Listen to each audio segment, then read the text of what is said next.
Assalamualaikum warahmatullahi wabarakatuh. Waalaikumsalam warahmatullahi wabarakatuh. Assalamualaikum. Selamat pagi dan salam sejahtera untuk kita semua. Semangat pagi. Pagi, pagi, Pagi, pagi. pagi. Pagi. Luar biasa. Oke, baik. Gimana kabarnya hari ini teman-teman? Sehat semua? Alhamdulillah sehat, Pak. Alhamdulillah sehat Pak. Ini dari kabupaten mana, nggih? Kota Tegal, Campur-campur? Oh, campur-campur ya. Kota Tegal dan Kabupaten Kebumen.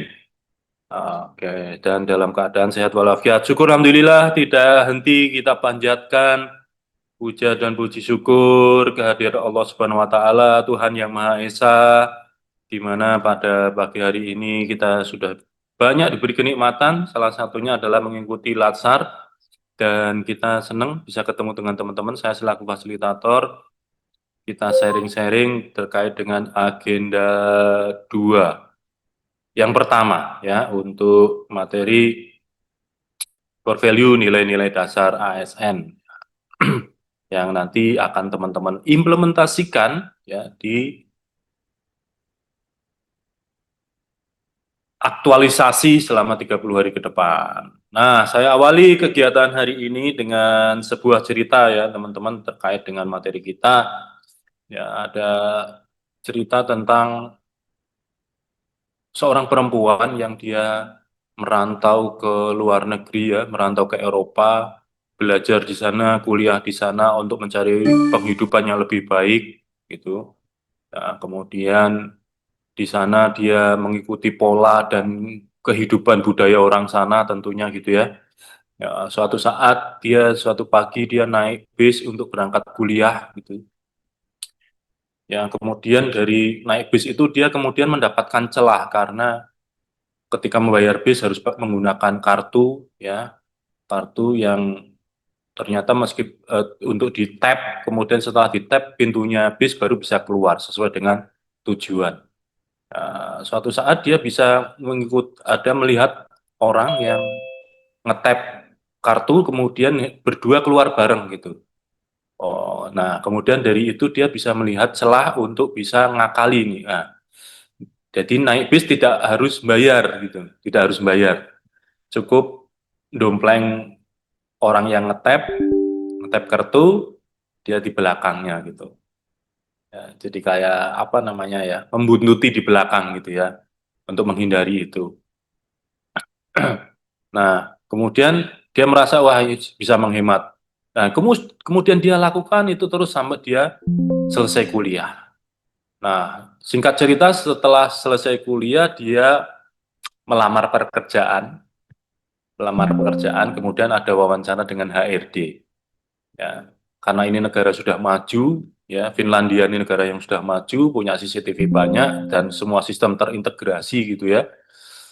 Nah, HRD kemudian ngetes dia dari sisi akademik, dari sisi kemampuan, keterampilan sesuai dengan bidang tugasnya gitu, bagus nilainya dan layak untuk menjadi karyawan di situ. Cuma ada tes yang terakhir, tes terkait dengan attitude-nya ya, sikap perilakunya, moralnya. Kemudian didapati dia pernah melakukan itu kecurangan gitu. Oh, kemudian si HRD ini menyampaikan kepada si perempuan ini, kamu pernah naik bis dan tidak bayar tiket gitu katanya. Kemudian si perempuan ini tidak mengelak. Iya, saya memang pernah naik bis dan tidak bayar tiket, tapi itu hanya saya lakukan sekali aja gitu, sekali. Oh, kemudian si HRD menyatakan, iya, kalau sekali kami memaklumi mungkin karena perbedaan budaya, ya perbedaan teknologi. Eh, Kamu dari orang Asia kemudian datang ke sini kemungkinan akan ada shock culture, shock terkait dengan budaya-budaya termasuk penggunaan teknologi. Kami memaklumi kalau apabila mungkin sehari 2 hari pertama kami memaklumi apabila Anda tidak bayar bis. Tapi ternyata dari data yang kami dapatkan kamu lakukan ini selama 4 tahun gitu.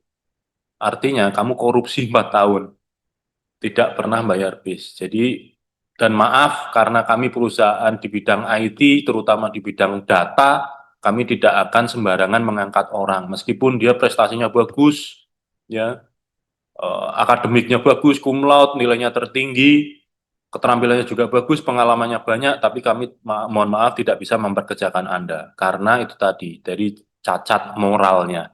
Nah, moral dari cerita ini teman-teman, begitu pentingnya sikap dan perilaku dibandingkan hanya menggunakan keterampilan dan pengetahuan. Ya, jadi banyak transformasi-transformasi organisasi yang dia gagal karena tidak melibatkan hardnya. Ya, jadi harus ada 3 hal di bidang kompetensi ASN. Yang satu adalah hand, dia itu harus terampil menguasai bidang tugasnya. Kemudian dia juga punya head yang bagus, pengalaman yang bagus, mungkin bidang ilmunya juga inline dengan pekerjaannya, tapi yang terpenting lagi adalah hardnya. Ketika dia melakukan kegiatan, dia melakukan tugas-tugasnya harus dilakukan dengan sikap perilaku yang sesuai. Nah, dan kita diarahkan di ASN ada namanya core value ASN untuk mengimplementasikan dan memberikan nilai karakter dalam setiap pelaksanaan kegiatan. Oke, karena itu saya awali hari ini dengan perkenalan terlebih dahulu ya. Perkenalkan, nama saya Muhammad Rizal, Widaiswara dari BPSDMD Provinsi Jawa Tengah. Dan ini beberapa pengalaman fasilitasi yang saya miliki ya, sertifikasi yang saya miliki. Nah, mulai dari saya sehari-hari sebagai Widya Iswara di BPSDM di Provinsi Jawa Tengah dan juga sebagai beberapa fasilitator ya. Nah, termasuk hari ini sebagai fasilitator untuk LATSAR, pelatihan dasar. Dan kita memasuki agenda 2, core value berakhlak.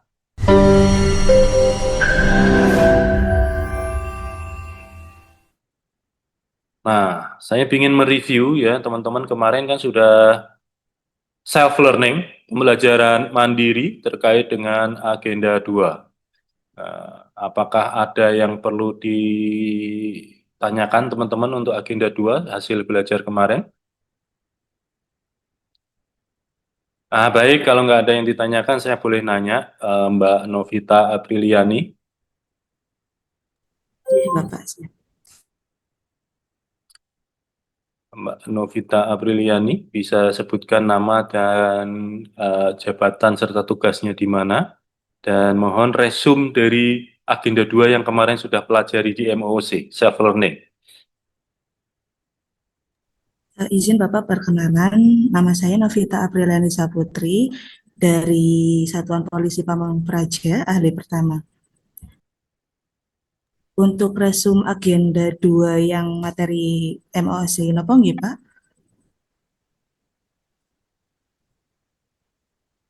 Agenda 2, kan sudah belajar nih, sudah download materinya? Ya kan?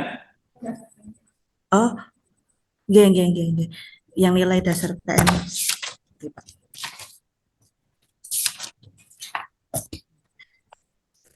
Untuk garis besarnya terkait tentang nilai-nilai dasar ASN, ya. Di antaranya teguh pada Pancasila dan Undang-Undang Dasar 45, yaitu profesional, netral, dan beretika tinggi, memberikan layanan publik secara adil, cepat, dan santun, serta sebagai pemersatu bangsa, pelaksana kebijakan, dan pelayanan publik, Bapak. Laksana kemudian dan pelaksana publik. Oke, core Izin, value-nya ada Bapak. di mana nih? Core value-nya. Oke, terima kasih Mbak Novita. Ya, saya ke siapa sambil kenalan ya, sambil kenalan kepada teman-teman ya. Ah, ini yang dari Kebumen ada ya, dari Kebumen. Ketua kelompoknya ada enggak ketua kelompok? Ketua kelompok angkatan 1 ada?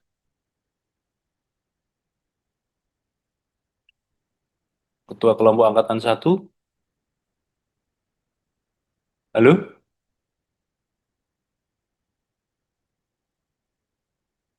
Ketua kelompok angkatan 2? Halo? Muncul suaranya? Siap Bapak dari kelompok 2. Mbak Atika ya, Mbak Atika. Ketua kelompok angkatan 3, mana ini? Mas siapa? Sebutkan nama. Tugas di mana? Oke, Mas, coba ditegakkan lagi Mas, biar kelihatan. Nah, begitu. Mas Saifuddin, Kota Tegal, ya. Tegal Laka-Laka, ya. Dinas Lingkungan Hidup. Oke, terima kasih, Mas. Kelompok 4, Hadir Pak, mana ini? atas nama M. Hilal Bayu Aji Pak, Dari mana, Mas? tugas di Baperida Pak, Mana? di Baperida, Baperida, Kota Kota Tegal. Tegal Pak, iya Pak.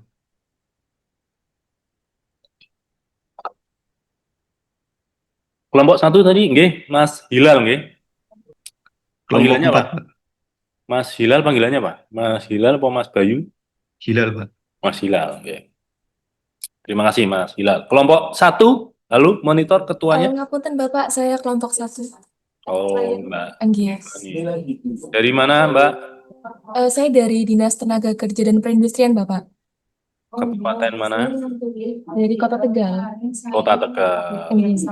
Ini satu lokasi atau gimana, teman-teman? Kelompok 1, satu lokasi? Online-nya atau dari kantornya masing-masing? Halo? Dari instansi masing-masing Bapak. Oke, dari instansi masing-masing. Makanya ini kayaknya sambil nyambi ini ya. Mohon teman-teman kalau sinkronus ya teman-teman ngumpet lah sebentar gitu ya. Eh, Mencari ruangan yang enak gitu ya.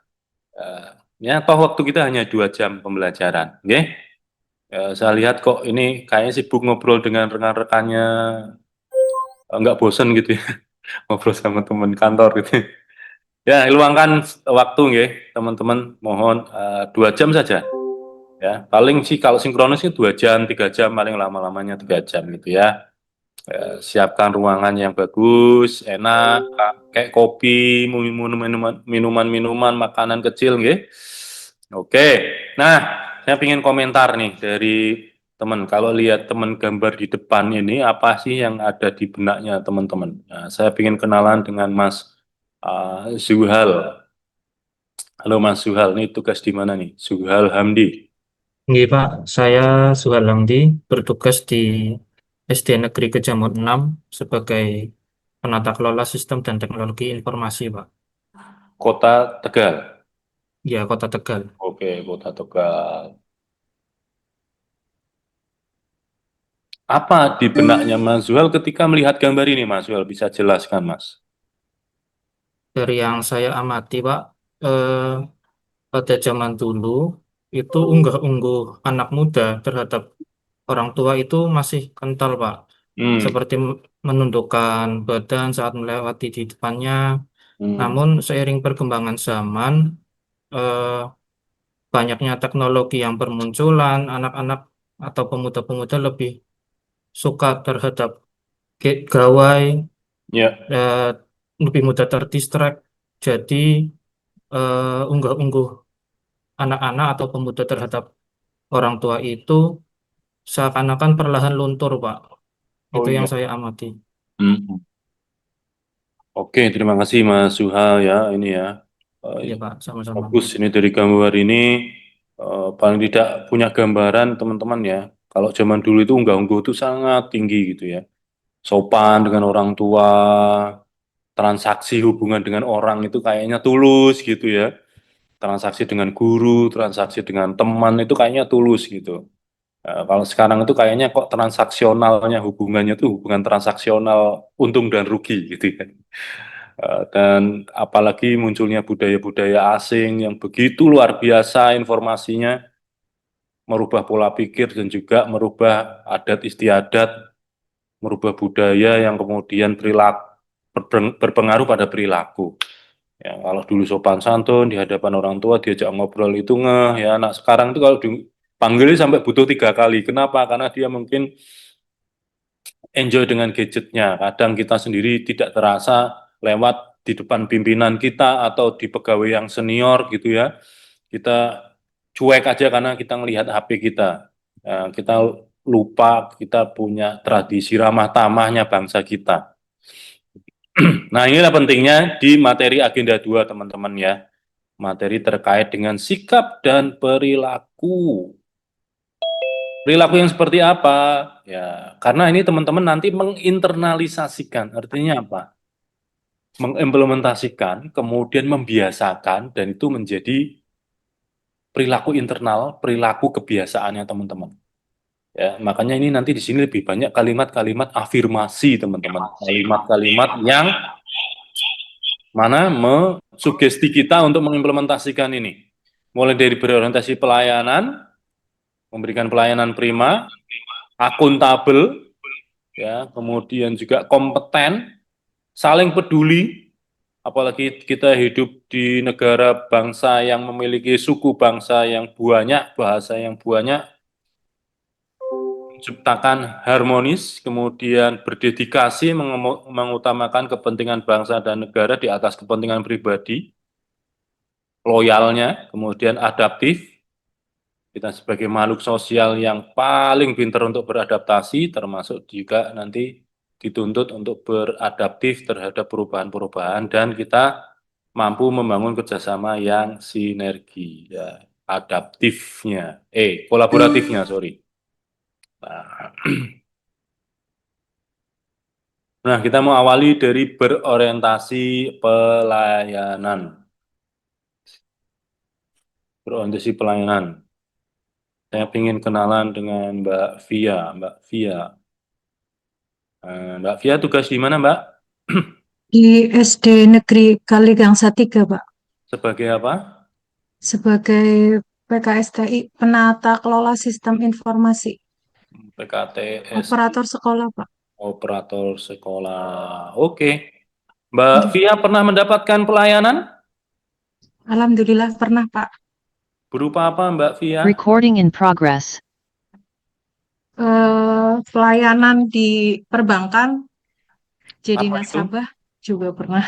Jadi nasabah bank. Wah, duitnya akeh iki. Ya, apalagi? Kemudian pelayanan, misal kalau kita di rumah sakit berobat, itu BPJS Oke. juga. Mbak Via nih ya. Asli Tegal, Mbak? Enggak, Pak, Tegal, Pak. Asli Tegal. Tegalnya pundi? Saya di Tegal Kota, Selerok, Selerok, Selerok. Selerok pundi ya? dekat Gor, Pak. Gor Oh. Wisanggeni. Ya, Sanggeni. Oh, ya. Oke. Ya. Karena saya juga asisten di Politeknik Keselamatan Oke. Transportasi Jalan, Mbak, di Tegal. Jalan kosong ya, Pak. Oke, terima kasih Mbak Via. Nah, saya juga ingin kenalan dengan Mas mana nih? Ihwanul. Nah, Mas Ihwanul ini. Mas Ihwanul, bisa memperkenalkan diri? Ya, mohon izin Bapak, saya Ihwanul Wiraharisma, bertugas di SDN Kejambon 7, Kota Tegal, Sebagai sebagai penata kelola sistem dan teknologi informasi. Eskom ini ya, Mas ya? Iya, Pak, betul. Nah, Mas Ihwanul sebagai manusia nih ya, sebagai manusia pernah mendapatkan pelayanan? Alhamdulillah pernah, Pak. Apa itu, Mas? Pengajuan di KTP gitu, betul, capil gitu, layanan. Membuat KTP gitu ya. Iya, Apakah puas dengan pelayanan yang diterima? puas karena sistemnya online, Pak, sekarang, Pak. Cepet gitu ya? Iya, responnya cepat. Online-nya gimana? Mulai prosesnya gimana? Pengajuan di website ini di Sdukcapil, lalu upload dokumen yang disyaratkan, terus nunggu ACC gitu loh. Ini perpanjangan atau bikin baru? Ini baru, Pak, kemarin. Bikin baru, oke. Iya. Ya, oke, Mas Ihwanul ya, puas dengan pelayanannya ya. Iya. Nah, betul teman-teman, kita ini makhluk yang sangat lemah ya, makhluk sosial yang butuh pelayanan. Dari lahir kita dilayani, ya toh, sama siapa, sama ibu kita, orang tua kita. Kita nggak bisa ngapa-ngapain nih, dilayani, diberi makan, dimandikan, setelah gede disekolahkan, dibiayai, luar biasa. Ini menurut saya contoh pelayanan yang luar biasa itu ya orang tua kita. Tanpa pamrih. Nggak pernah kan teman-teman ditagih sama orang tua? Kamu tak besarin sampai 25 tahun ini mana nih bayaran untuk saya? Nggak ada kan? Itulah bentuk pelayanan yang luar biasa. Dan kita berorientasinya harusnya ke sana. Pelayanannya yang tanpa pamrih. Memberikan pelayanan yang semaksimal mungkin yang bisa kita berikan.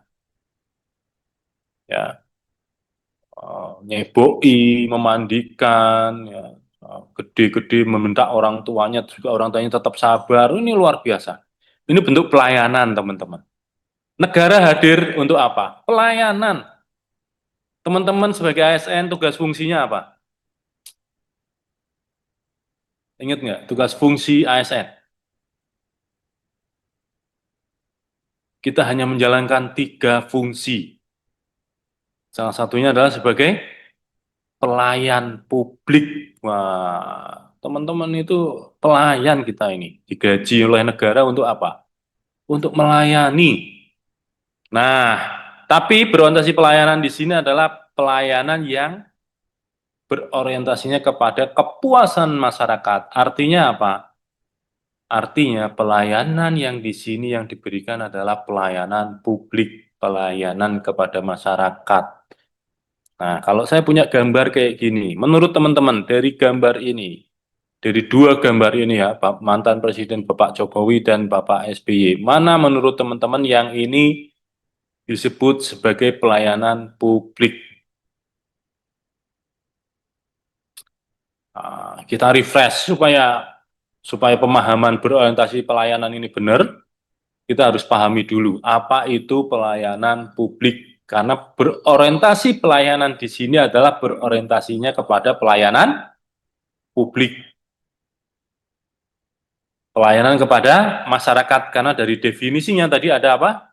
Kepuasan pelanggan, kepuasan masyarakat. Nah, kalau dari 2 gambar ini, saya ingin kenalan lagi nih dengan siapa? Mas Ganda. Mas Ganda ini gagah sekali ini teman saya. Iya, Pak. Tugas Kedengaran di nggak, Pak, mana, suara Mas? saya? Saya di Dengar. BPPK BP2PA, Pak, Kota Tegal. Itu apa? Pemberdayaan perempuan. Iya, Pak, pengendalian penduduk, keluarga berencana, pemberdayaan perempuan, dan perlindungan anak. Dengan anak. Oke, Mas Ganda, asli Tegal? Tegal, Pak. Nah, dari 2 gambar ini menurut Mas Ganda, sepengetahuan Mas Ganda saja, mana yang disebut sebagai pelayanan publik, Mas? Menurut saya yang pelayanan publik itu yang eh, mencukur Pak Jokowi ini kali ya, Pak, di sebelah kiri, Pak. Kenapa disebut sebagai pelayanan publik? Eh, karena nggak cuma di belakang aja kali ya, Pak, dari samping. Oke, oke. Ya, Mas Ganda melihat dari sisi pelayanannya ya. Iya, Pak, nggak cuma Pelayanan. satu arah aja, Pak. Oke. Baik teman-teman, kita review ya. Apa itu pelayanan publik? Teman-teman nanti silakan download Undang-Undang 25 tahun 2009 tentang pelayanan publik. Ya. Undang-Undang 25. Pengertian dari pelayanan publik adalah ada 4 syarat, teman-teman. Syarat pertama, siapa yang memberikan pelayanan? Ya, dari 2 gambar ini kita lihat nih, siapa yang memberikan pelayanan. Syarat disebut sebagai pelayanan publik. Karena pelayanan itu kan ada 2 ya, pelayanan biasa dan pelayanan publik. Pelayanan publik ini terkait dengan pelayanan masyarakat. Syarat yang pertama adalah yang memberikan pelayanan negara atau pemerintah. Swasta bisa nggak menyelenggarakan pelayanan publik? Bisa, selama itu diperintah oleh undang-undang, diperintah oleh negara, atau dibiayai dari pemerintah. Contohnya, rumah sakit yang menyelenggarakan pelayanan BPJS, ya kan? Rumah sakit swasta. Kemudian apa? operator atau kontraktor yang dia dibayari dari kantor untuk menyelenggarakan pelayanan, atau penyelenggara jalan tol. Ya, itu kan menggunakan aset negara itu ya, jalan itu kan miliknya negara itu, tanahnya milik negara, ininya milik negara gitu ya, dikelola oleh pihak swasta atau BUMN. Tapi karena memang ini diperintahkan oleh undang-undang, oleh pemerintah gitu ya, maka bisa masuk dalam kategori yang pertama tadi, pelayanan publik dia. Ya, makanya harga kan ditetapkan oleh pemerintah gitu ya. Atau pengelola bandara ini kan dikelola juga oleh swasta, Angkasa Pura, BUMN tuh. Ya, karena diperintahkan oleh negara, ada peraturannya. Jadi syarat pertama adalah negara atau pemerintah. Jadi syarat pertama bisa terpenuhi nggak ini tukang cukur? Kita lihat nanti. Apakah tukang cukur ini PNS memang ditugasi sebagai yang memberikan pelayanan kepada mantan presiden gitu ya? Atau memang dia di-hire oleh sekretariat negara misalkan, ditunjuk oleh sekretariat negara untuk memberikan pelayanan. Jadi syarat pertama itu ya, diselenggarakan oleh pemerintah atau non pemerintah, bahkan bisa perseorangan asal itu diperintah oleh negara dan biasanya dianggarkan dari uangnya negara. Kemudian syarat yang kedua, bentuk pelayanannya apa? Barang, kemudian bisa konstruksi ya, barang, jasa, atau administrasi. Teman-teman memperpanjang KTP, SIM, itu bagian dari administrasi. Kalau seperti ini ya, melakukan potong rambut, ini jasa. Ya, pengelolaan sampah yang dilakukan pemerintah itu jasa. Pengelolaan sampah. Ya. Nah, kemudian yang ketiga, siapa yang dilayani? Ya, siapa yang dilayani? Yang dilayani adalah warga negara atau masyarakat. Ya, jadi syarat pertama yang menyelenggarakan pemerintah, bentuk pelayanannya jelas, ya, bisa barang, jasa, atau administrasi. Kemudian yang ketiga, yang dilayani adalah warga negara. Maka orang asing kalau mau masuk ke negara kita kan butuh permit ya, butuh perizinan, butuh juga dia memiliki visa ya, atau kalau bebas visa ya harus ada perizinan dari pemerintah kita, kemudian bisa masuk ke negara kita dan mendapatkan pelayanan dari pemerintah. Nah, pertanyaannya, kalau saya ini dengan teman-teman ya, saya memberikan pelayanan nih seperti ini, pelayanan pembelajaran kepada teman-teman. Ini menurut teman-teman, saya melakukan pelayanan publik atau tidak? Iya. Kenapa saya melakukan pelayanan publik? Syaratnya apa saja tadi? Terpenuhi enggak dari 3 syarat tadi? Terpenuhi, Pak. Apa saja syarat yang terpenuhi? Izin Pak menjawab Pak ya. Oke, monggo Mas Rahmat. Oke. Karena Bapak kan ditugaskan oleh BPSMT Pak ya, jadi kan Oke, itu instansi negara, kemudian bentuk pelayanannya ada berupa jasa kan Pak. ya, Kemudian yang dilayani adalah warga negara. Kita sebagai peserta kan merupakan warga negara Indonesia. ya, bagus. Tapi sayangnya teman-teman, ya, syarat yang ketiga ini tidak terpenuhi. Kenapa? Karena yang saya layani di sini teman-teman tidak bertindak sebagai warga negara, tapi bertindak sebagai aparatur. Iya kan? Teman-teman ke sini dapat SK surat penugasan nggak? Iya kan? Dapat surat penugasan ya? Surat penugasan. Eh, surat penugasan dari BKD Kota Tegal untuk mengikuti Latsar. Waktunya sudah ada, jadwalnya sudah ada. Syarat pertama memang terpenuhi ya, saya sebagai pemerintah, karena diperintah oleh BPSDMD pemerintah Provinsi Jawa Tengah untuk untuk memfasilitasi peserta LASAR gitu. Melakukan pembelajaran bentuknya jasa, betul Mas Rahmat Hidayat, bagus nih. Cuma syarat yang ketiga tidak terpenuhi. Karena yang saya layani adalah aparatur. Berarti ini hubungan kita, hubungannya pelayanan terkait hubungan pelayanan kerja saja. Bukan termasuk dalam pelayanan publik. Kecuali ya, kalau misalkan saya memberikan, Pak Rizal dapat tugas untuk memberikan penyuluhan kepada petani. Nah, itu boleh itu masuk dalam pelayanan publik, karena petani di sini dia bukan pegawainya pemerintah ya.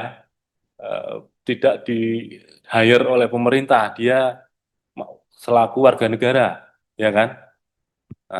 Maka bisa masuk dalam pelayanan publik, ya.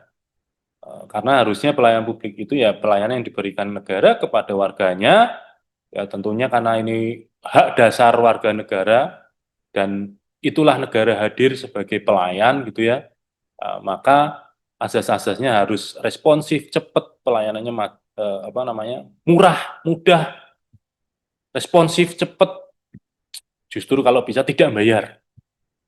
Apalagi kalau negara ini kaya, disubsidi malah. Ya. Nah, jadi Mas Rahmat Hidayat ini nggak masuk. Termasuk ada pertanyaan, apabila saya dengan pimpinan nih, ya Mas Rahmat dengan pimpinannya, konsultasi, ini bagian dari pelayanan publik nggak?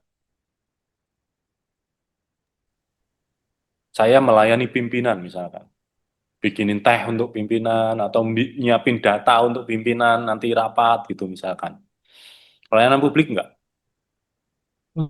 Publik mungkin Pak ya, karena nggak ada surat tugas. Enggak, itu bukan pelayanan publik Mas, ya. Kembali ke Oh pengertian, begitu. ya, kembali ke pengertian Undang-Undang 25, nggih, bahwa pelayanan yang diberikan negara untuk warga masyarakat. Kalau bukan untuk warga masyarakat, jangan dianggap sebagai pelayanan publik, ya. Sama saya seperti ini, saya dengan teman-teman ini bukan bagian dari pelayanan publik, ya. Karena nanti salah ini senengnya teman-teman itu salah di sini nih. Nyusun kalimatnya ketika aktualisasi itu karena di sini ada melakukan perbaikan tiada henti, atau saya menghadap pimpinan dengan ramah cekatan ini loh, yang di sini nih, kode etik ini, panduan perilaku. Kita kan nanti bikin kalimatnya menggunakan ini, kalimat menggunakan panduan perilaku. Saya menghadap pimpinan dengan ramah, cekatan, solutif, dan dapat diandalkan oleh pimpinan. Dianggap sebagai ini berorientasi pelayanan. Nah, kalau lihat kalimat ini kita benar ya, kita menghadap pimpinan ramah, cekatan ya. Tapi dari pengertian ini keliru karena pelayanan di sini adalah kepada ini loh kata kuncinya ya, kepada masyarakat, kebutuhan masyarakat. Maka batasi di sini, jangan sampai keliru lagi membuat kalimatnya nanti ya. Oke, jadi pelayanan yang diberikan adalah pelayanan kepada masyarakat. Jadi gambar ini tergantung bisa disebut sebagai pelayanan publik atau tidak. Kalau misalkan ya, ternyata tukang cukurnya ini memang pegawai negeri yang memang ditugasi oleh Sekretariat Negara melakukan pelayanan kepada mantan presiden. Nah, syarat pertama bisa terpenuhi, kemudian syarat kedua bentuk pelayanannya apa? Jasa. Kemudian syarat yang ketiganya, siapa yang dilayani? Ya, yang ternyata yang dilayani adalah mantan presiden, berarti dia sudah purna, tidak lagi menjabat sebagai pejabat negara, berarti bertindak selaku warga negara, masyarakat. Maka masuk dalam pelayanan publik. Oke, bisa dipahami ya. Nanti jangan sampai keliru ketika nanti mengimplementasikan berorientasi pelayanan. Dan syarat terakhir, karena tadi ada 4 syarat ya teman-teman ya. Syarat terakhir itu ada kepuasan pelanggan. Kepuasan, harus ada kepuasan. Dikatakan itu pelayanan itu baik ketika ada kepuasan. Nah, menurut teman-teman, dari pelayanan yang dilakukan ini, kira-kira ada yang kurang nggak dari pelayanan yang dilakukan? Apa saja silahkan boleh teman-teman tulis di chat room coba.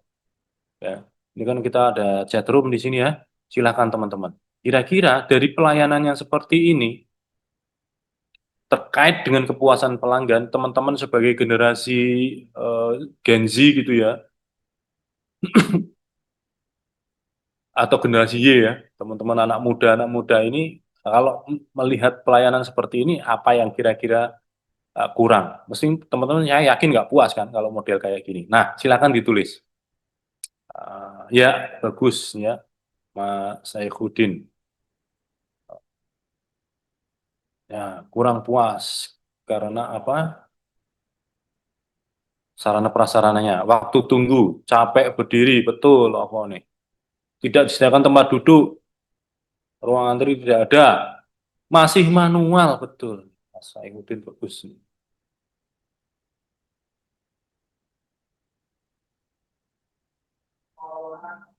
Belum ada sistem antrian, ya, berdiri, ya, apalagi metode lama, ya, betul, ini metodenya lama nih.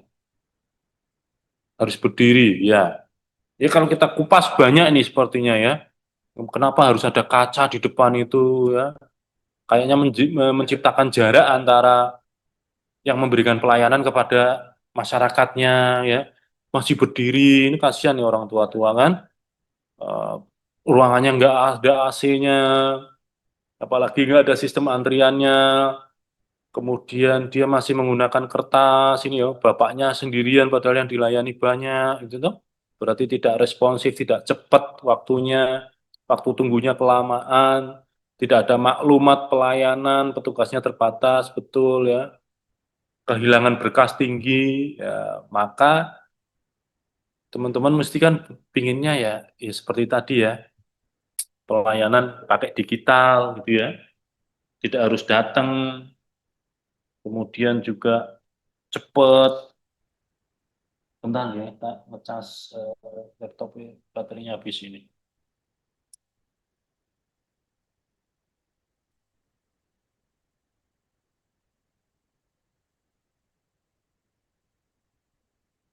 Oke. Nah ini bagus ini teman-teman ya. Sebagai aparatur sudah mampu mengidentifikasi apa-apa yang kurang. Inilah nanti yang akan teman-teman perbaiki gitu ya. Munculkan ini dalam kegiatan. Dilihat sesuai tupoksinya. Kira-kira pelayanan yang kurang apa ini? Perbaiki. Ya, misalkan terkait informasi ini, tidak ada publikasi jenis-jenis pelayanan, bikin publikasi, ya, munculkan ide-ide untuk kepuasan pelanggan, ya, jangan sampai kita kalah sama negara tetangga nih, ya, negara tetangga ini Cina sudah bisa bikin matahari buatan, ya. Kemudian Elon Musk dengan robot humanoidnya sudah launching kemarin ya.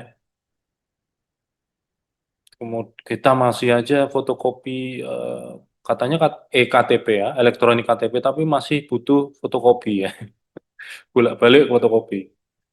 Ini terjadi nggak di tempat kita? Masih terjadi teman-teman ya. Nah ini dulu dan sekarang ya. Kalau dulu pelayanannya ya modelnya kayak tadi yang gambar tadi ya. Kita harus datang ke kantor, nemui orang, apalagi kalau orangnya lagi tugas luar, susah nanti, kelamaan nih.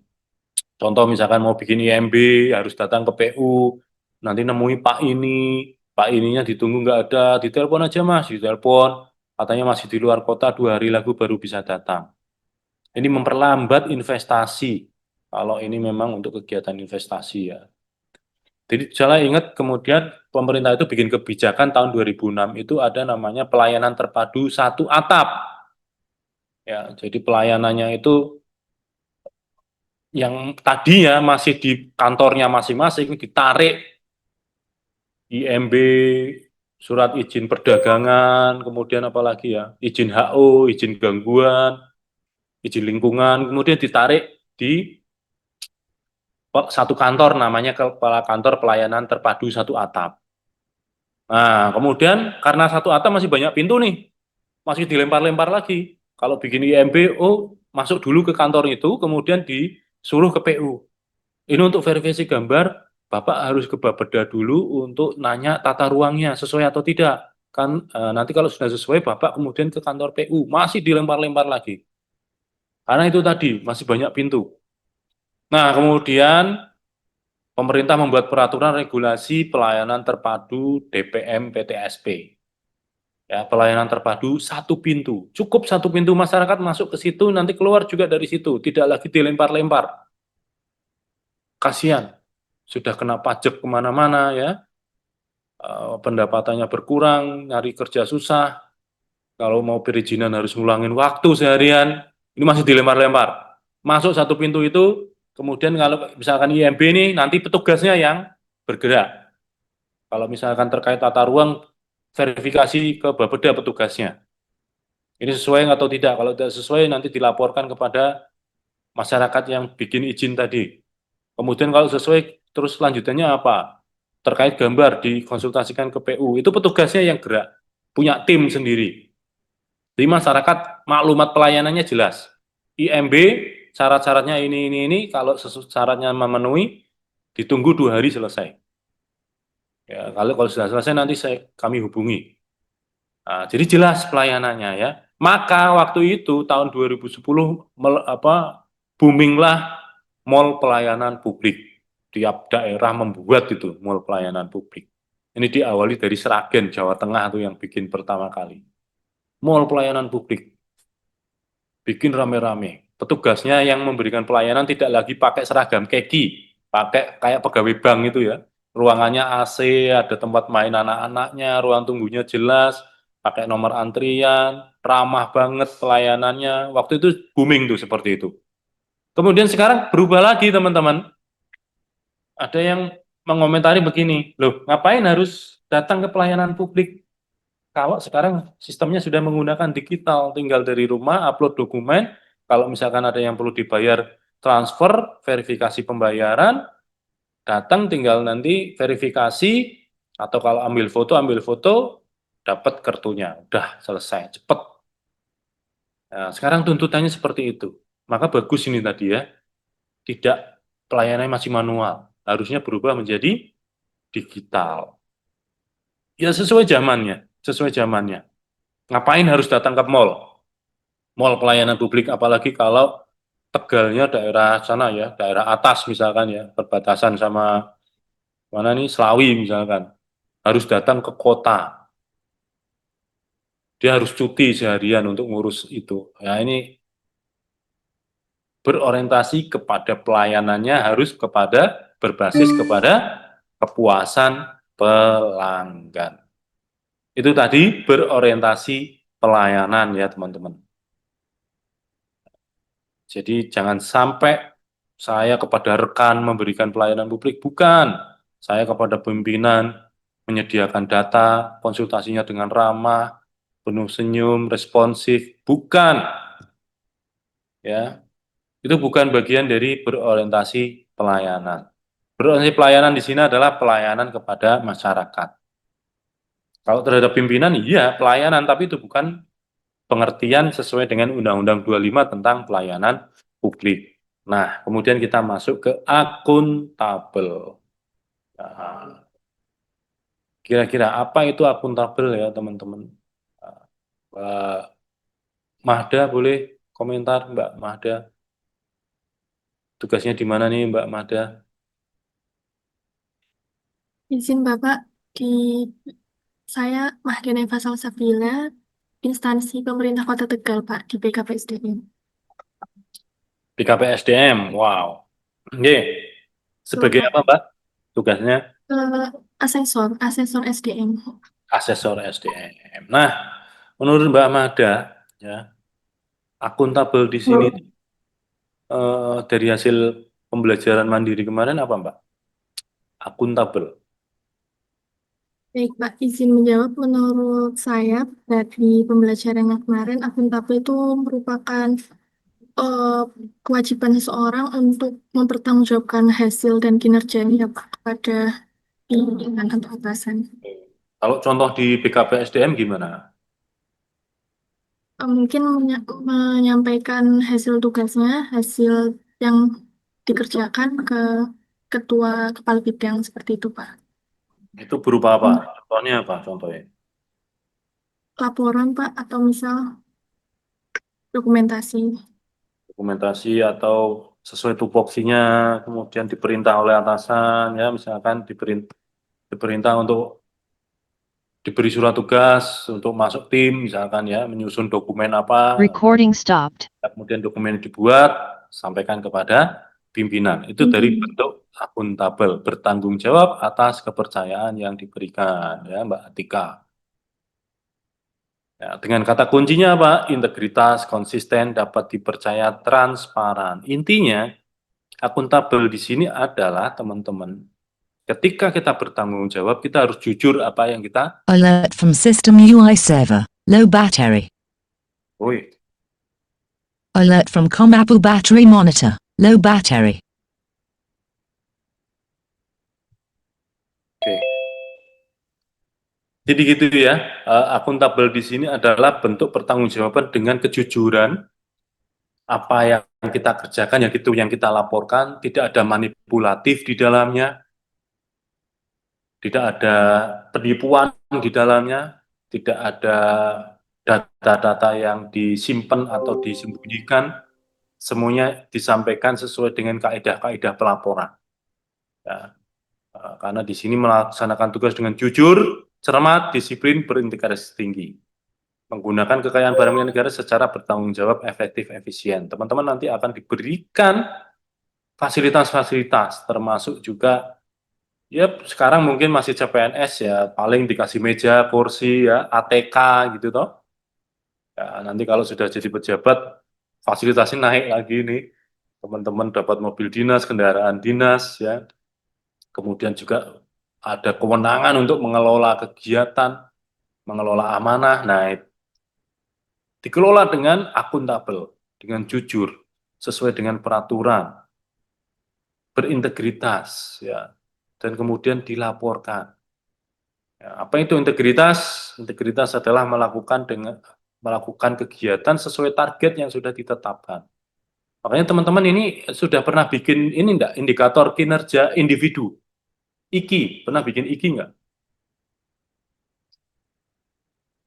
Belum ya? Teman-teman pernah bikin SKP? Pernah ya? Pernah, Nah ya, Bapak. nah, SKP itulah bentuk dari akuntabilitas. Makanya SKP itu kan targetnya berapa, diselesaikan berapa, kemudian tambahin lagi sekarang ada nilai berakhlaknya kan di situ. Menilai nilai berakhlak dari staf ini. Ya. Itu diawali sebenarnya awal tahun teman-teman membuat indikator kinerja individu. Dari renjanya kantor, kemudian ada RHK ya, rencana hasil kerjanya pimpinan, mau menyelesaikan program apa, kegiatannya apa saja. Nah, kemudian teman-teman ini selaku pelaksana dan selaku staf ini melaksanakan RHK pimpinan yang mana? Kemudian muncul di situ targetnya. Contoh misalkan saya pengolah data, oh berarti data apa saja?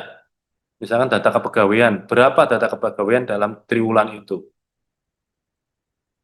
Rigid teman-teman itu sampai kuantitatif.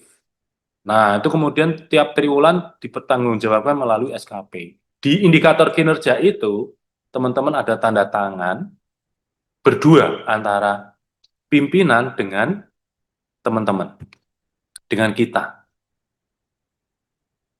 Jadi dua, karena itu isinya apa?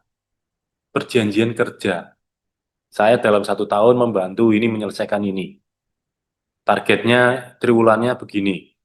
Nanti bikin SKP laporan. Kalau enggak, oh targetnya harusnya 10 dokumen, triwulan ini saya hanya selesai 5 dokumen. Oh berarti yang 5 dokumen ditambahkan di triwulan berikutnya, harus selesai. Kalau triwulan berikutnya nggak bisa selesai gimana? Oh berarti harus ada reward dan punishment. Karena akuntabilitas adalah reward dan punishment. Kalau targetnya sesuai, beri TPP tunjangan 100%. Kalau targetnya nggak sesuai, berarti indikasinya apa? Oh, berarti TPP-nya dikurangi, gitu ya. TPP-nya kurangi. Apalagi kalau pelanggarnya berat ini, nggak pernah masuk kerja berapa kali. Wah, ini nanti ada pelanggaran disiplin. Ya. Dan tadi nilai kedua ada penggunaan sumber daya publik ya. Jadi gunakan barang milik negara dengan baik, teman-teman. Itu bukan milik kita, itu miliknya negara yang suatu saat akan dimintai pertanggungjawaban penggunaannya.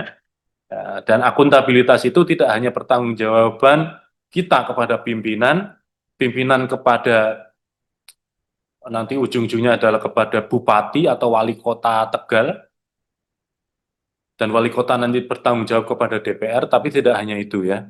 Pertanggungjawaban ini juga akan teman-teman pertanggungjawabkan ketika nanti di kehidupan berikutnya.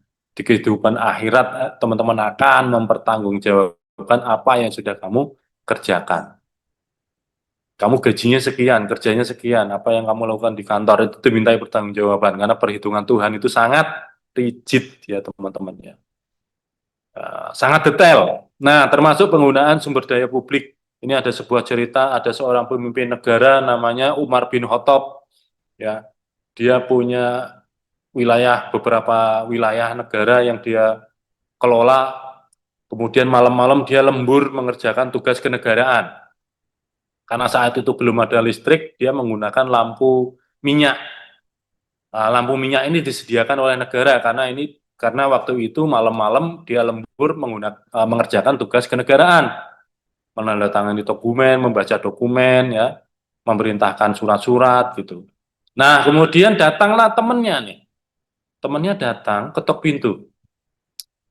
pintu, kemudian dijawab dari dalam. Ini siapa? Oh, saya ini temennya panjenengan, gitu ya. Oh ya, ini teman, kata si Umar ini ya. Untuk keperluan apa datang kemari? Gitu. Apakah keperluan sebagai teman atau sebagai warga negara yang akan mengadukan kepada pimpinannya? Atau ada hal yang mau disampaikan kepada pimpinannya? Oh tidak, kata jawab tamunya. Saya hanya datang untuk sebagai teman aja, pengen ngobrol malam-malam gitu ya. Bercerita selayaknya teman. Nah, kemudian, oke kalau gitu, eh, silakan masuk. Ya. Kemudian dipersilakan masuk, dan yang membuat heran tamunya adalah pemimpin Umar ini mematikan lampu minyak. Kan jadi gelap nih, tamunya kan jadi bingung, loh kok justru malah dimatikan, kenapa? Kemudian si pemimpin yang bijak ini menyampaikan, tadi ketika kamu datang, saya sedang mengerjakan tugas-tugas kenegaraan, dan saya menggunakan fasilitas negara. Sedangkan kamu datang sebagai tamu untuk kepentingan pribadi, bukan kepentingan negara. Maka saya tidak layak untuk menggunakan fasilitas negara untuk kepentingan pribadi. Wah, ini luar biasa. Inilah bentuk akuntabel yang sesungguhnya, yang patut kita contoh ya teman-teman. Banyak contoh-contoh yang pimpinan negara kita juga berikan ya. Teman-teman nanti silakan buka website aclc.kpk, nanti download, ada namanya Orange Juice Book. Buku namanya Orange Juice, tapi isinya adalah cerita tentang integritas para founding foundernya negara kita ya. Ada Muhammad Hatta, ada M. Nasir, ada Jenderal Hugeng. Ya, Jenderal Hugeng juga pernah cerita waktu jadi Polri jadi Kapolres di Medan. Ketika datang ke Medan, kemudian mau masuk ke rumah dinas, dilihatnya rumah dinas ini fasilitasnya lengkap, teman-teman. Ada lemari mewah, ada piano, ada lemari es, ada lengkap semuanya. Ada mesin cuci, lengkap lah, ada AC itu ya. Jenderal Hugeng kemudian menanyakan, ini alat-alat mewah ini dari siapa? Pemberiannya siapa? Karena saya yakin ini bukan asetnya kepolisian negara. Nah, waktu itu disampaikan oleh ajudannya, ini pemberian dari para cukong-cukong yang ada di Medan. Nah, kemudian beliau marah. Beliau marah, saya nggak mau menggunakan rumah dinas ini sebelum ini dikosongkan. Suruh cukong itu ngambil barangnya, diambil kembali. Kalau belum kosong, saya tidak akan masuk ke rumah dinas ini. Akhirnya beliau selama 1 bulan nginep di penginapan di luar dari rumah dinas selama 1 bulan. Akhirnya mendekati 1 bulan itu nggak ada yang ngambil barangnya, akhirnya dikeluarkan teman-teman. Dan itu waktu itu jadi berita heboh gitu ya. Dikeluarkan, jadi sepanjang jalan itu barangnya ditaruh di pinggir jalan. Ada piano, ada lemari mewah, itu taruh semua di pinggir jalan. Yang tersisa dari rumah dinas itu hanya apa? Hanya meja dan kursi yang ada tulisannya aset kepolisian negara Republik Indonesia. Jadi inilah integritas, contoh integritas dari para pemimpin bangsa kita ya. Ini termasuk nilai-nilai akuntabel, jujur. Nah, jangan hati-hati juga, jangan sampai terlibat dalam tindak fraud, tindakan korupsi. Karena kenapa munculnya korupsi? Salah satunya karena minimnya akuntabilitas, tingginya kekuasaan, tingginya monopoli, tapi dikurangi dengan minimnya pelaporan, minimnya akuntabilitas pertanggungjawaban, sehingga memunculkan korupsi. Nah, salah satu pasal di korupsi ya, nanti teman-teman silakan buka Undang-Undang 20 tahun 2021 tentang tipikor tindak pidana korupsi. Itu ada namanya pasal 12, itu ada pasal gratifikasi. Apa itu gratifikasi? Gratifikasi adalah pemberian karena terkait dengan jabatan. Dan ini ada contoh dulu yang masih ingat nggak ini kasusnya Gayus? Ya, betul ya. Ada yang ingat nggak? Itu waktu KPK sedang galak-galaknya gitu ya KPK. Gayus itu dikenakan gratifikasi teman-teman. Dan ini pasal yang paling senang digunakan oleh para penyidik. Kenapa? Kalau kasus yang lain yang harus membuktikan itu kan penyidik. Contoh misalkan ada orang dituduh mencuri gitu ya. Yang harus membuktikan itu kan penyidik. Mana barang curiannya, kejadiannya seperti apa, saksi-saksinya mana. Itu yang ngumpulin kan penyidik nih. Beda dengan pasal gratifikasi, meskipun penyidik tidak mampu membuktikan, tapi yang harus membuktikan adalah si penerima gratifikasi. Si penerima gratifikasi. Ya, jadi waktu itu Gayus ditanya ini, kamu dapat uang ini dari mana? Oh, ini warisan orang tua. Oh, ini hasil konsultan pajak. Kemudian disuruh membuktikan, mana buktinya? Ternyata dia tidak mampu membuktikan. Karena pegawai pajak kan nggak boleh jadi konsultan ya. Dan warisan orang tuanya kecil karena orang tuanya juga bukan orang kaya. Tidak sebanding dengan kekayaannya. Nah, oleh itu diputuskan hakim ini bagian dari gratifikasi. Makanya teman-teman pernah dengar kasusnya Rafael Alun? Siapa Mas Rahmat Rafael Alun itu kemarin? Yang anaknya berkasus itu kan Pak. Ya, anaknya yang pakai mobil Rubicon itu. Ya, Itu kan awalnya yang kasus kan anaknya tuh. Iya kan? Bapaknya nggak kena sama sekali. Tapi kan netizen kan tajem nih. Ya, browsing-browsing siapa sih kok kaya banget nih pakai Rubicon dan arogan gitu ya. Dicek sama netizen, oh ternyata bapaknya pegawai negeri gitu ya. Pegawai pajak. Wah, sudah. Itu kedengaran penyidik dianggap itu sebagai laporan. Laporan dari masyarakat. Diselidiki oleh penyidik. Kenalah pasal gratifikasi, teman.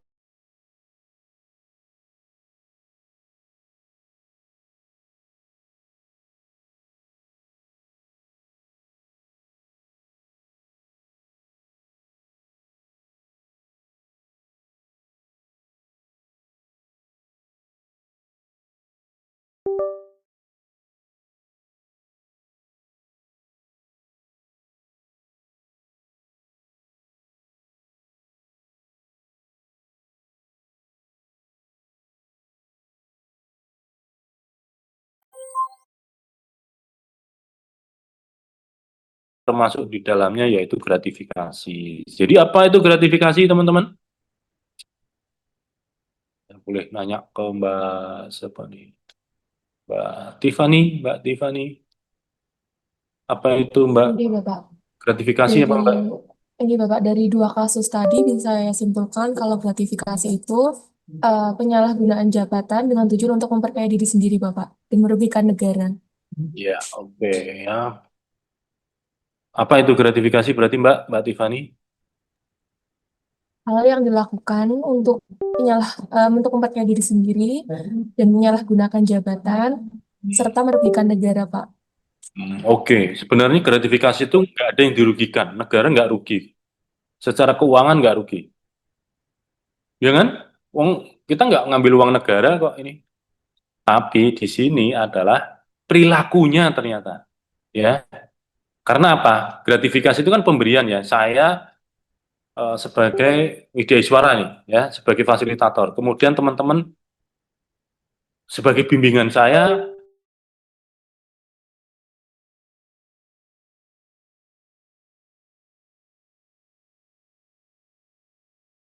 dari Brebes ya.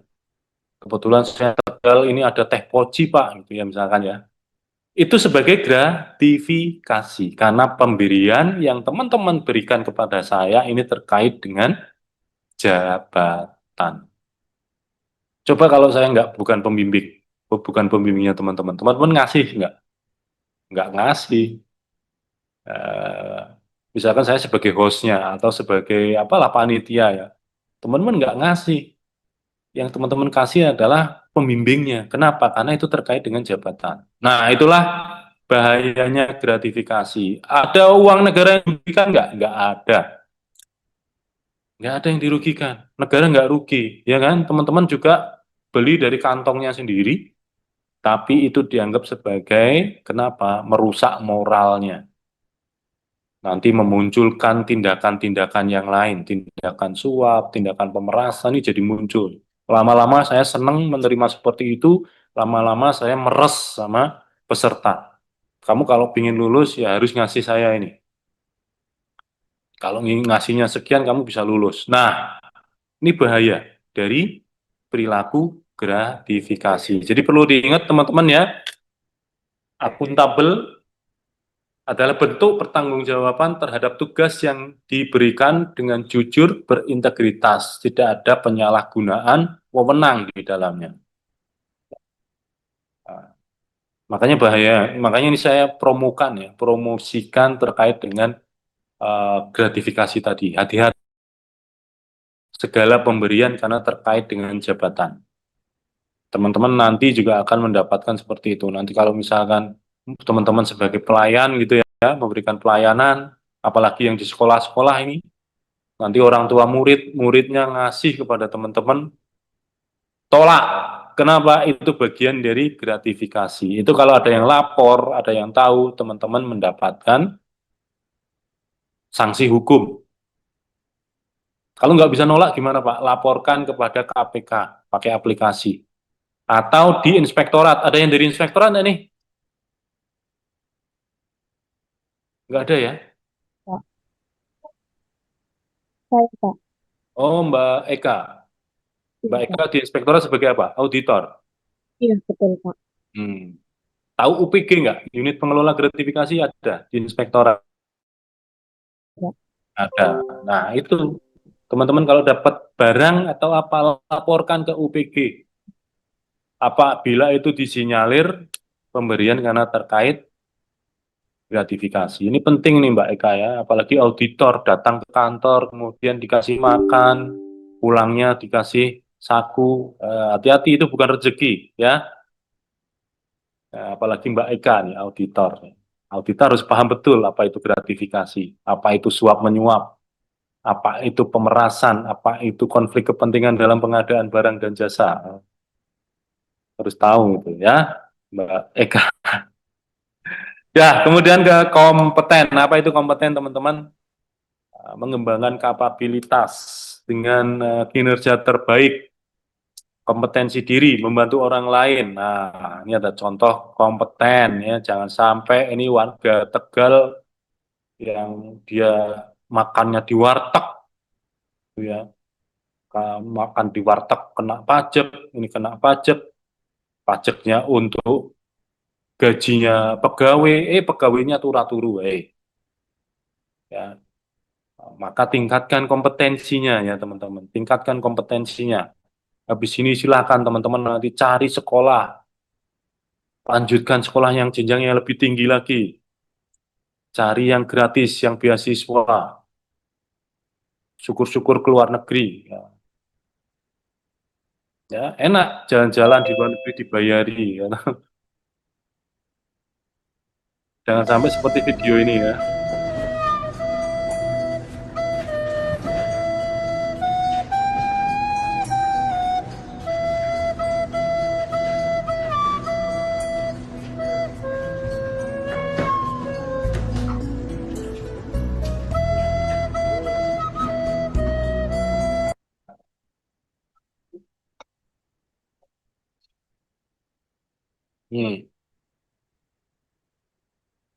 Oke, apa yang teman-teman dapat dari video tadi? Nah, ini saya boleh kenalan dengan Mas Bani. Bani Tri Pamungkas. Nah, ini tugas di mana Mas Bani? Ya, izin Pak. Ya. Saya tugas di SDN Tegal Sari 2, Pak, sebagai penata kelola sistem dan teknologi informasi. Oke. Dari video tadi komentarnya Mas Bani apa nih? Eh, dari video yang sebelumnya yang saya lihat, berdasarkan itu saya mengambil kesimpulan bahwa eh, ada yang bekerja dan ada yang tidak bekerja, Pak. Nah, yang tidak bekerjanya ini hanya membantu sebagian yang bekerjanya gitu. Seperti itu, Pak. Ada yang bekerja, ada yang pura-pura kerja gitu ya. Ya, ada yang pura-pura bekerja. Mas Bani berapa bulan nih dari penempatan sampai sekarang nih? Baru berapa bulan? Baru 2 bulan, Pak.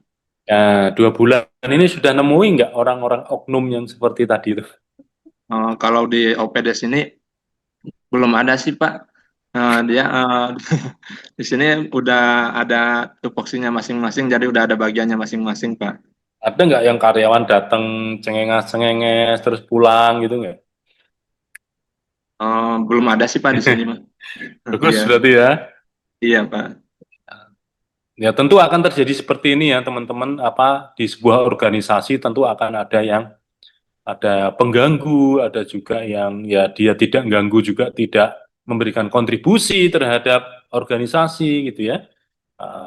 Itu akan terjadi. Maka tergantung kita nih, apakah kita mau jadi bagian itu atau bagian yang akan melawan dari itu. Ya, karena kita itu sebagai PNS itu kan dua mata uang nih. Apakah nanti kita akan menjadi beban keuangan negara, yo kerja saenak wae, yang penting gajian, atau sisi yang kedua, menjadi modal pembangunan. Jadi negara itu mengeluarkan gaji, mengeluarkan tunjangan, mengeluarkan pendapatan-pendapatan yang lain, mengeluarkan fasilitas ini dianggap sebagai modal untuk pembangunan karena sudah membayari orang yang tepat. Bergantung kita nanti masuknya kemana, ya. Karena bahaya kalau kita tidak kompeten. Bahayanya apa? Ya kayak gini nih. Apabila pembangunan tidak ditangani oleh yang tepat, terjadi kemiskinan, terjadi rusaknya infrastruktur, pelayanan dasarnya jadi terganggu, ya. Contoh tidak kompetennya misalkan ada pegawai yang dia tidak sesuai dengan bidang tugasnya. Misalkan sarjana agama yang dia dari pindahan dari Kementerian Agama atau dari Depak gitu ya, dipindah ke PU misalkan. Di PU disuruh mengawasi proyek, padahal dia belum punya sertifikat sebagai pengawas proyek. Basic keilmuannya beliau itu sarjana agama, bukan dari teknik sipil atau arsitek misalkan ya. Wah ini kan nggak nyambung nih kompetensinya. Kompetensinya nggak nyambung, salah penempatan. Akhirnya apa yang terjadi? Ketika ada proyek, beliau ditugasi pengawas, karena nggak bisa membaca gambar, nggak bisa membaca spesifikasi teknis, akhirnya yang terjadi seperti ini. Jembatannya nggak jadi, tersisa hanya tulang-tulangnya toh. Siapa korbannya? Korbannya adalah masyarakat. Tapi alhamdulillah ini bukan di Tegal ya, bukan juga di Kebumen ini dan alhamdulillah juga bukan di Jawa Tengah lah ini ya. Ini ada di kabupaten sebelah ini. Provinsi sebelah. Nah, itu kompeten. Kemudian ada harmonis ya, teman-teman. Apa itu harmonis? Saling peduli dan menghargai perbedaan. Ya, kalau negara kita itu ya negara yang toleransinya tinggi memang.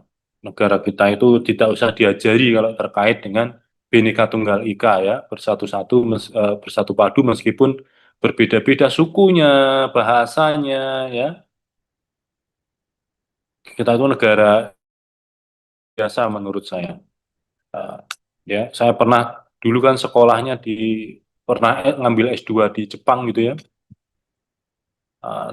Saya pernah keliling-keliling Jepang itu dari ujung ke ujung ya, satu pulau ke pulau yang lain gitu. Budayanya sama, meskipun negaranya kepulauan teman-teman. Kayak ya mirip negara kita kan kepulauan juga. Kalau kita kan lebih besar, kalau Jepang kan kecil ya. Negaranya kepulauan, tapi sukunya sama. Orangnya putih-putih, sipit-sipit, bahasanya sama. Anehnya lagi dialeknya juga sama tuh. Makanannya sama, bayangin. Makanannya tuh rasanya sama. Kemudian apa? Harganya itu juga sama. Aneh kan? Standar harganya tuh sama. Jadi kemana-mana itu ya bisa ngitung gitu. Kalau misalkan sushi itu ya kueng lah 100 yenan gitu. Di mana-mana juga akan segitu gitu harganya. Dan budayanya sama. Rasanya sama. Beda dengan kita ya. Warteg berbeda dengan soto Tegal, beda mungkin dengan soto Semarang ya. Kalau soto Pekalongan, soto Pemalang Gerombiang ya. Kalau soto Tegal itu ada enggak? Pakai tauco juga enggak? Pakai tauco ya. Mirip soto Pekalongan ya. Soto Pekalongan kan pakai tauco. Kalau Semarang kan enggak ya. Ini padahal masih satu pulau loh. Hanya jarak berapa kilo saja udah makanannya beda. Ini senangnya hidup di Indonesia ya. Senangnya hidup di Indonesia. Dan kita sudah terbiasa ya hidup dengan beda agama. Saya di rumah lingkungannya tetangga-tetangga saya banyak kan orang Tionghoa. Tetangga depan rumah saya itu Tionghoa tuh. Adik kelas saya SMA. Ya, ya pernah bisnis bareng juga waktu zaman sebelum PNS saya sebagai kontraktor gitu ya, pemborong pernah kerjasama dengan dia. Dan nggak masalah gitu. Maksudnya sudah terbiasa gitu ya. Saya SMA juga duduk itu 2 tahun ya, 2 tahun kelas 2 dan kelas 3 itu bareng sama Chinese. Teman satu bangku saya itu orang Chinese ya. Dan beda agama. Beda agama. Tapi nggak masalah, ini sudah biasa, kita itu sudah terbiasa ya. Apalagi tempat kerja nih. Wah, banyak ya.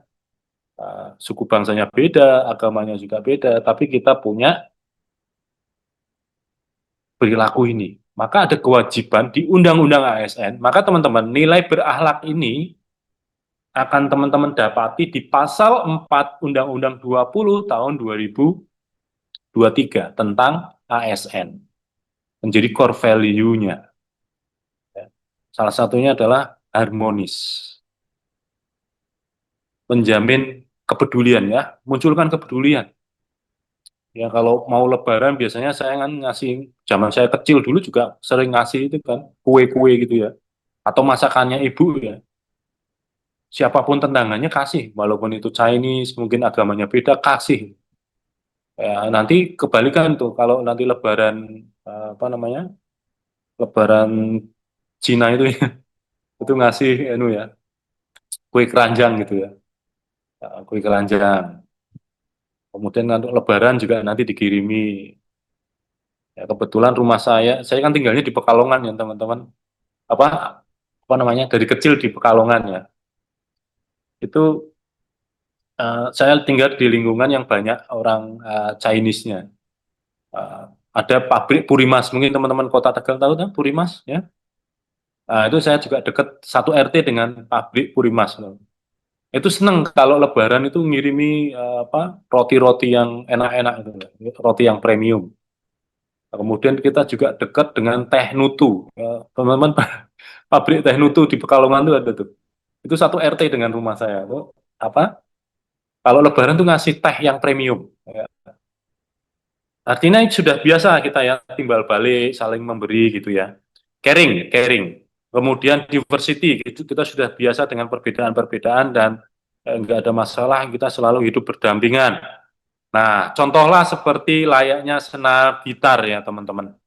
Senar gitar itu kan senarnya beda-beda ya, ada yang kecil, ada yang besar, itu ya, ada fungsinya sebagai bass, ada yang untuk rhythm. Tapi jadi suaranya jadi enak gitu. Coba bayangin tuh kalau senar gitar itu hanya 1 atau 4 tapi senarnya sama semua. Ini mungkin suaranya nggak enak gitu ya. Tidak ada keselarasan. Maka harmonis adalah keselarasan. Nah, ini cocok ketika saya menghadap pimpinan dengan menerapkan keselarasan. Ya. Beliau memberikan masukan, saran, arahan kepada saya terima, kemudian saya jalankan dengan baik. Nah, itulah harmonis. Ya, jangan sampai melanggar etika. Nah, kemudian ada loyal.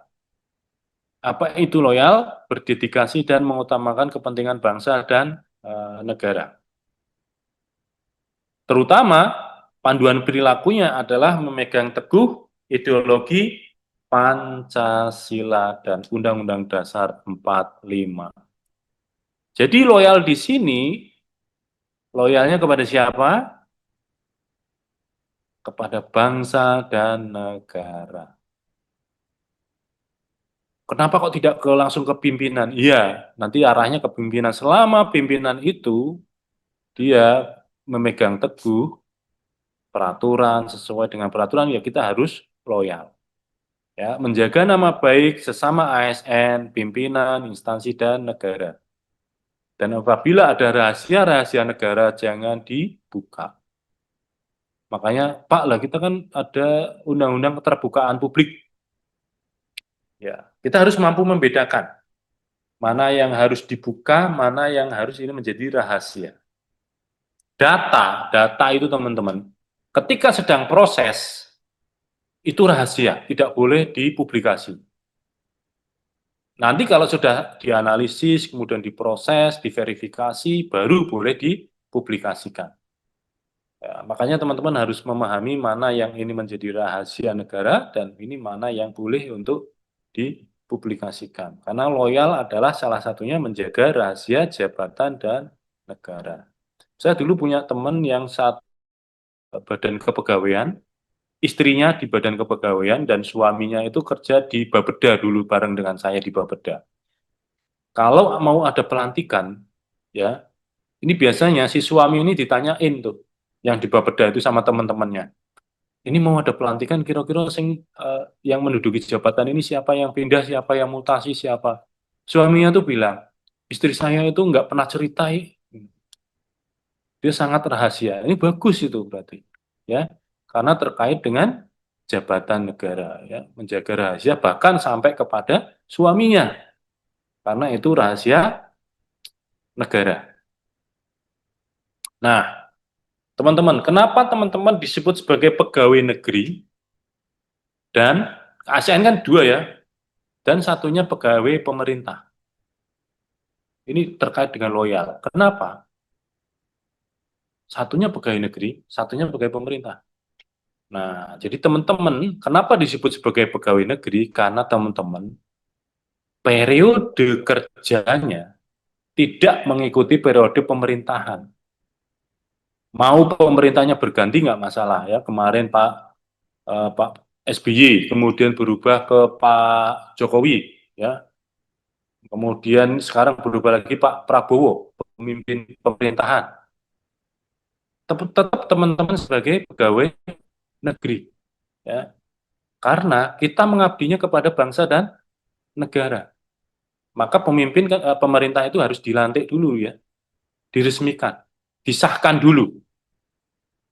Maka teman-teman nomenklaturnya adalah pegawai negeri sipil.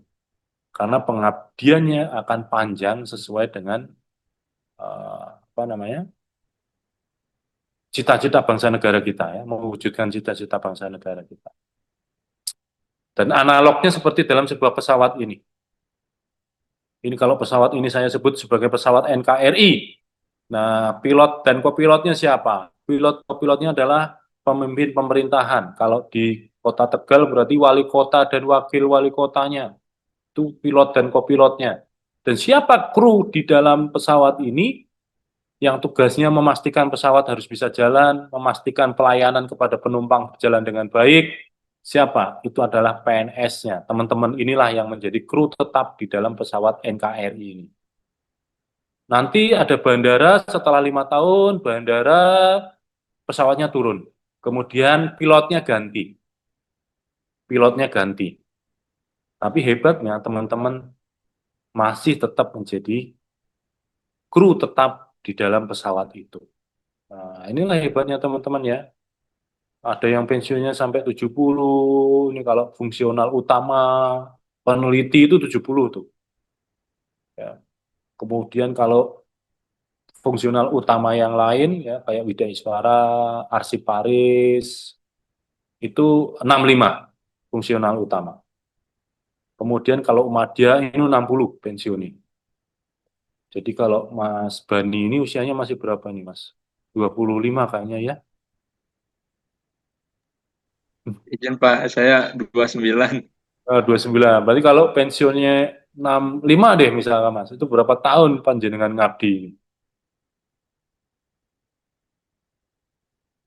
30 berapa? 36-an ya Mas? Betul ya, 36 tahun mengabdi. Wah, luar biasa. Separuh waktu usia digunakan untuk pengabdian ya. Ini luar biasanya teman-teman.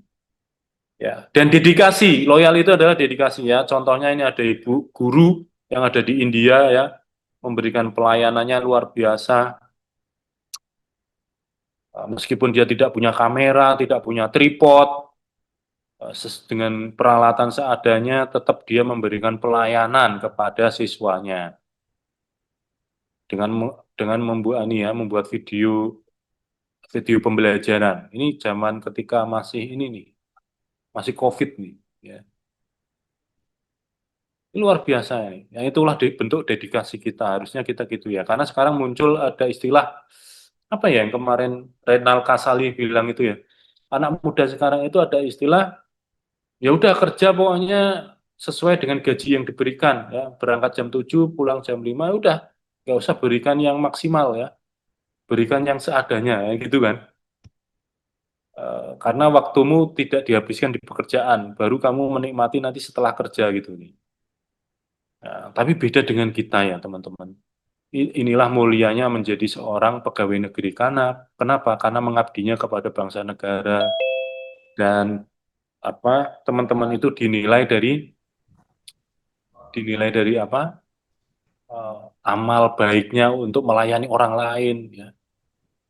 Nilai dari keterukuran keberhasilan kerja kita itu bukan dari sisi kalau swasta kan biasanya produktivitasnya dinilai dari berapa yang berhasil dijual, keuntungannya berapa gitu kan.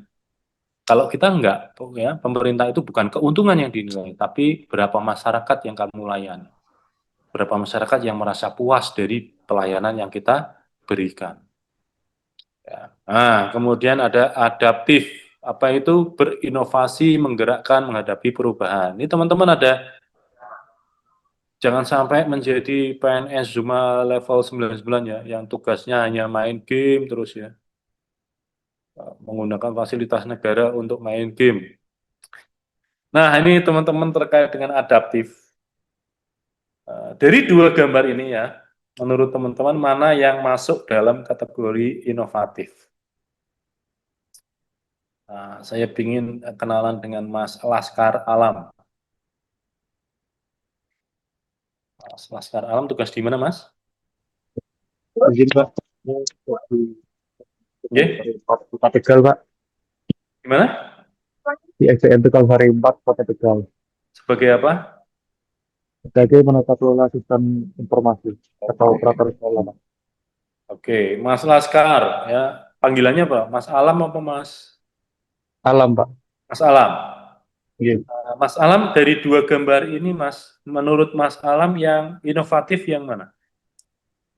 Yang inovatif yang gambar sebelah kiri Pak. Sebelah kiri itu yang kiri layar atau kiri kita? Kiri kita. Yang mana? Yang inovatif berarti yang diukir yang bentuknya penghitung. Diukir Pak, betul. Kenapa? Karena maaf Pak, yang inovatif itu yang sebelah kanan Pak. Ya, kenapa?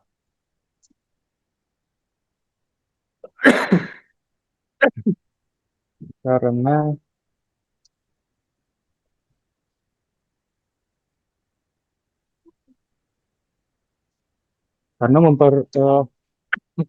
memperlihatkan inovasi yang baru Pak itu. Karena semangka biasanya kan berbentuk bulat. Nah, itu dibentuk menjadi sebuah kotak seperti itu, Pak. Oke. Oke.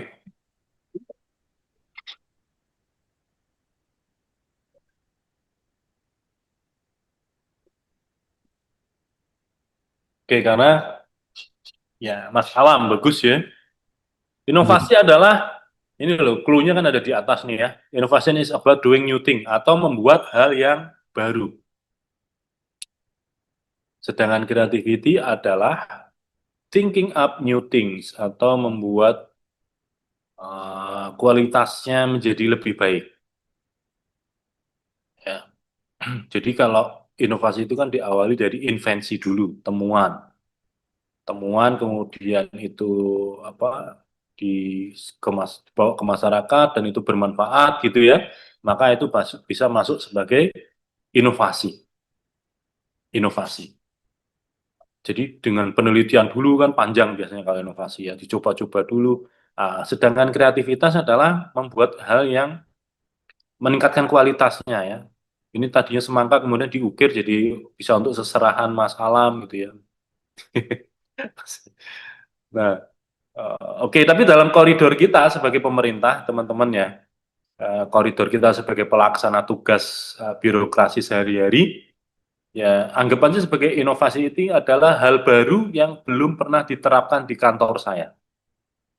Nanti teman-teman ketika aktualisasi, teman-teman akan ditanya, apa inovasi yang kamu implementasikan di kegiatanmu?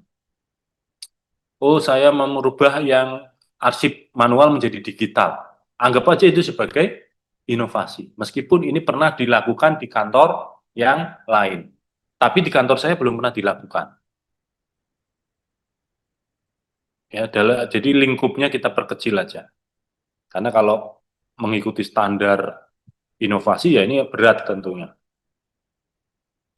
Nah, itulah adaptif ya, membuat hal baru. Maka munculkan hal baru dalam pelaksanaan tugasnya ya, untuk menyelesaikan permasalahan yang ada di organisasinya.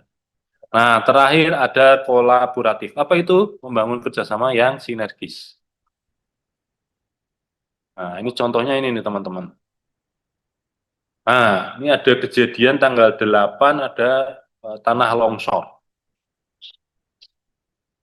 Ya, kemudian tanggal 15 sudah bisa digunakan kembali.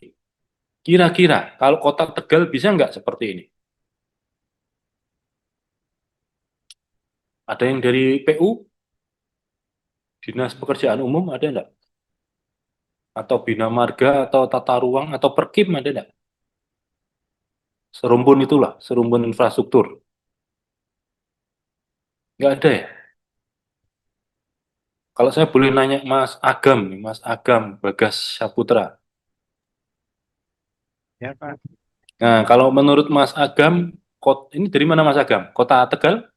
Di Kota Tegal, Pak. Apa Dari tugasnya di SD mana? Randon 3. Nah, Mas Agam, bisa nggak Kota Tegal gini, Mas? Sepertinya saya rasa nggak bisa sih, Pak. Kenapa? Kenapa nggak bisa? Soalnya kalau ini kan contohnya setahu saya ini di Jepang deh. Kalau Jepang tuh SDM-nya udah maju dan orangnya tuh benar-benar kolaboratif, kerjasamanya tuh bagus gitu. Iya, betul. Ya, mungkin kalau kita ya mungkin akan lama ya. Misalkan ini oke, ini pemerintah Kota Tegal punya uangnya nih menggunakan anggaran darurat ya, kebencanaan dinyatakan sebagai bencana oleh wali kota. Kemudian anggarannya bisa dikeluarkan. Kita punya anggarannya, uangnya ada. Uangnya ada pun belum menjamin kayaknya. Kenapa kita lihat coba? Oh, ternyata di sini ada jaringan FO punyanya Telkom. Oh, di sini ternyata ada jaringan listrik punyanya PLN. Oh, di sini ternyata ada pipa air minum punyanya PDAM. Di sini ternyata ada saluran pembuangan nih punyanya siapa? Perkim. Oh, di sini ada jalan, ini punyanya Bina Marga. Oh, di sini ada Apil, alat pengatur lalu lintas, ini punyanya Dinas Perhubungan. Bisa dibayangin itu.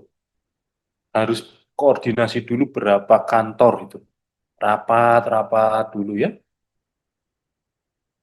Belum lagi nanti kalau terkait PLN, ini kan bukan dari Pemda, di luar eksternal Pemda. Wah, susah lagi nanti koordinasinya dengan Telkom. PDAM juga ini. Wah, PDAM nggak punya modalnya untuk pipanya, nggak ada anggarannya, ini jadi repot nih. Nah, ya inilah pentingnya kolaboratif ya teman-teman. Kita jangan merasa kalau instansi kita itu paling penting. Tidak. Kita harus satu padu untuk menyelesaikan permasalahan dan memberikan pelayanan yang terbaik. Oke? Nah, penutup nih ya teman-teman, sebagai penutup, kenapa core value ini diberikan? Dulu core value ini munculnya adalah dari Bapak Presiden, waktu itu menyatakan kenapa sih daerah-daerah itu punya nilai-nilai budaya kerja sendiri. Pemerintah Kota Tegal punya sendiri, Provinsi Jawa Tengah punya sendiri, ya. Kemudian Kota Semarang punya sendiri. Nah, kemudian Bapak Presiden ingin ada satu nilai yang ini menjadi dasar pegangan sebagai budaya kerja termasuk kepada ASN-nya. Satu nilai yang ini menjadi karakternya PNS. Kemudian dimasukkanlah ini menjadi undang-undang ASN. Dulu undang-undang ASN yang dulu nggak ada teman-teman, nilai berakhlak. Kemudian ini dimasukkan di undang-undang ASN. Dan ini menjadi kewajiban seorang ASN untuk mengimplementasikan. Sampai di sini simpulan kita, apakah ada pertanyaan? Dan untuk penugasan, ya, teman-teman sudah buka tugasnya di LMS, ketua kelas, monggo. Atau ketua kelompok 1, nyuwun sewu, ketua kelompok 1. Mbak Atika tadi ya, siapa kelompok 1? Saya Bapak. Oh iya, Mbak Tiffany. Anji. Mbak, sudah download penugasan agenda 2? Belum Bapak, ini baru mau download. Silakan teman-teman download ya, tugas agenda 2. Agenda 2 di situ ada tugas, yaitu ada tugas individu dan tugas kelompok. Ya, teman-teman kerjakan nanti di hari pertemuan agenda 2 yang kedua, teman-teman ini paparkan. Jadi harus sudah jadi ketika agenda 2 yang kedua ya. Ini tugasnya ya teman-teman. Yang pertama teman-teman membuat ini. Nah, ya tugas agenda 2, teman-teman membuat nilai berakhlak, penerapannya di pelaksanaan tupoksinya, kaitkan dengan kata kunci dan panduan perilaku, dan membuat metriknya ini, melanjutkan dari agenda 1 kemarin, tugas agenda 1 kemarin, teman-teman sudah punya gagasan kegiatan kan, masukkan ke sini, kaitkan dengan nilai berakhlaknya, tapi dari mana? Dari sisi tahapan, ini ya, tahapannya. Buatlah kalimat afirmasi, ini udah ada contohnya, silakan nanti teman-teman implementasikan. Ya, ini untuk tugas tugas individu. Kemudian untuk tugas kelompoknya juga ada. Ya, teman-teman kumpulkan paling lambat sesi pertemuan hari kedua. Karena di situ akan dibahas, teman-teman akan dibahas. Nanti apabila ada revisi, silakan direvisi, kemudian diupload malamnya. Ya. Nah, ini tugas kelompoknya ini teman-teman ya.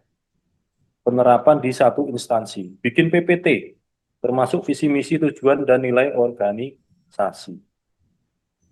Oke, sampai di sini ada pertanyaan untuk tugas atau materi?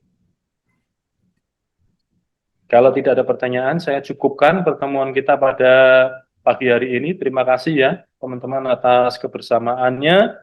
Semoga pertemuan kita bermanfaat. Afu minkum, ya, saya mohon maaf apabila ada kata dan perilaku yang tidak berkenan. Akhir kata, wassalamualaikum warahmatullahi wabarakatuh. Waalaikumsalam Waalaikumsalam warahmatullahi warahmatullahi wabarakatuh. wabarakatuh. Terima kasih. Baik. Terima kasih, Pak. Terima kasih, Bapak. Terima kasih, Bapak. 1, 2, Oke. 1, 2, 3. Oke, terima kasih. Baik, matur nuwun Pak Rizal sudah mengisi agenda 2 pada hari ini. Saya selanjutnya kemana nih, Mbak Nurul? Bapak selanjutnya sebentar, Pak.